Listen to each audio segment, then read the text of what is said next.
Ето, това е следващата ми книга, която има заглавие $100,000. Мечтата на всеки един българин е един ден да има по $100,000. И аз, понеже не мога да ги имам, направих една книга. Но трябва да ви кажа, че доста перипетии имаше до изданието на тази книга, но все пак един приятел ми помогна. Хубавото е в книгата, че за първи път събрах белетристичните си произведения и от тях сега мога да ви прочета един много къс разказ. Казва се "Скотешки стъпки". Преди 10 години живееше един студент, който се отличаваше с голяма изобретателност и понякога дори с ексцентричност. За вратовръзка, например, използваше връзката на дясната си обувка. Завързваше като папион. А когато издържеше някой труден изпит, имаше любимото удоволствие да се разхожда късно през нощта по покривите на леките автомобили. Този търсач на силни усещания изпитваше незаменими емоции, когато стъпките му изкантяваха в нощната тишина, изтряскаха кварталните полицаи, които се втурваха да го гонят, но никога не го хващаха. На сутринта собствениците гледаха изкривените ламарини на автомобилите си, лицата им също се изкривяваха. По време на следването си студентът стъпи върху 985 автомобила. Още една разходка и щеше да ги направи 1000. Но щом завърши последния си семестър, странната му привичка изчезна. Не знам.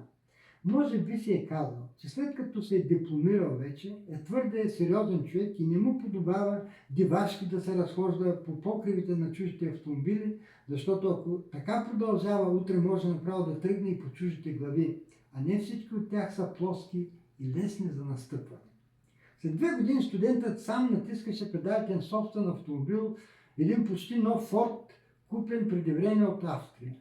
Докоснеше ли по-рязко гъста, изпитваше същия възторг, както някога, когато стъпките му изкантяваха сред нощната тишина.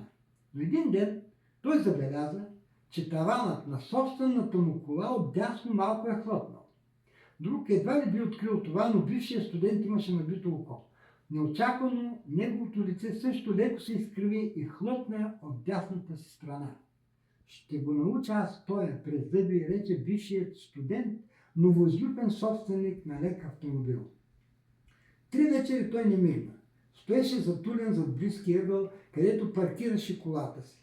Дълго време никой не идваше, но той не мръдна оттам. За да не заспи, носеше си термос кафе и на всеки час отпиваше по глътка. На 4-та вечер тък му посегна към кафето и го разля. Далеч, още в началото на улицата, някой смело маршируваше по ламаринените покриви на леките автомобили. Всяка негова стъпка отекваше като гонг и дебнещият млад собственик стисна юмруци. Фигурата все повече приближаваше. Вече можеше ясно да се различи. Бе нехаен студент. Наместо папионка на врата му висеше връзка от обувка, очевидно от дясната, защото при всяка крачка тя похлопваше. Собственикът на лекия автомобил застина. Двойник, или това бе халюцинация. Разтъркал очи.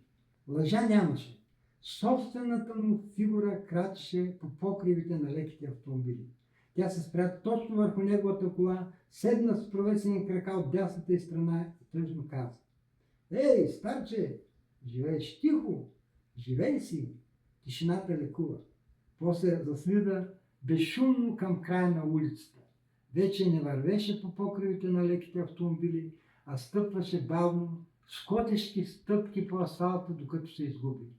Собственикът на лекия автомобил наведе глава, пое също бавно, с котешки стъпки по асфалта и също се изгуби.